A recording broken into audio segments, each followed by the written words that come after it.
पर्यंत जर तो 1100 डिग्री सेंटीग्रेड एवढ्या हाय टेम्परेचर मध्ये असेल तरच तो जळतो.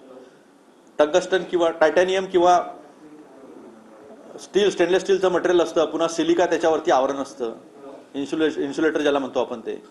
अशा परिस्थितीत ब्लॅक बॉक्स जळला हे मानणं जरा अवघड आहे.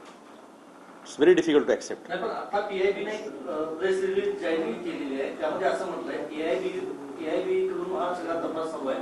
2 स्वतंत्र फ्लाईट रेकॉर्डर होते विमानामध्ये, दोन्ही जळून खाक झाले, पण त्याचा डेटा जो आहे तो डाउनलोड करण्यात यश आलेलं आहे आणि आम्ही एका देशाची मदत घेऊन योग्य पद्धतीने तपास सुरू आहे असं आता AIB कडून स्पष्टीकरण देण्यात आलं. नाही, चांगली गोष्ट आहे. सगळेजण आपण जे आहे ते माहिती घेण्याचा प्रयत्न, योग्य माहिती काय झालं होतं काय नाही झालं होतं हे सगळं माहिती भेटली पाहिजे. कारण की डॉट डॉट डॉट ज्या पद्धतीने येत आहेत माहिती, ज्या पद्धतीने रोहित पवारांनी प्रेस कॉन्फरन्स घेऊन आपल्याला सगळ्या गोष्टी सांगितलेल्या आहे आणि त्याच्यानंतर ब्लॅक बॉक्स जळाला, मग ही परिस्थिती ते होती का? 2 मिनिटांमध्ये 5 मिनिटांमध्ये लोक तिथे जमा झालेली आपण पाहिली. पेपर जे आहे फाईलचे पेपर्स ते पडलेले आपण पाहिले. त्यामुळे मनामध्ये शंका येते. प्रश्न एक, आपण नेता गमावला महाराष्ट्राचा, एवढा मोठा नेता. पुन्हा अशा घटना घडू नये याच्यासाठी तर काळजी घ्यावीच लागेल ना. आणि काय सत्य ते समोर आलं पाहिजे. जर घातपात असेल तर मग ते पण समोर आलं पाहिजे. एवढीच आमची मागणी आहे. काँग्रेस पक्षाचे नेते मनीष अय्यरांनी एक वक्तव्य केलं आहे, मी गांधीवादी आहे, नेहरूवादी आहे, मात्र मी राहुलवादी आहे.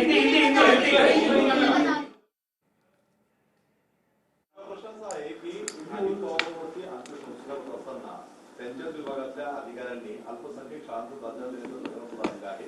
ते असतानाही जवळपास अनेक शाळांना दिलाय. कसं वाटतं? अधिकाऱ्यांनी दिलं की कुठल्या मंत्र्यांनी घेतलं होतं ते?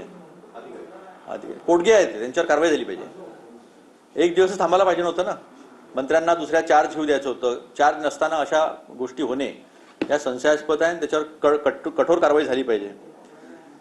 देखिए, कल आपके माध्यम से ही ऐसी एक इंफॉर्मेशन हम तक आई थी कि ब्लैक बॉक्स जिस एयरक्राफ्ट से अजीत दादा ट्रैवल कर रहे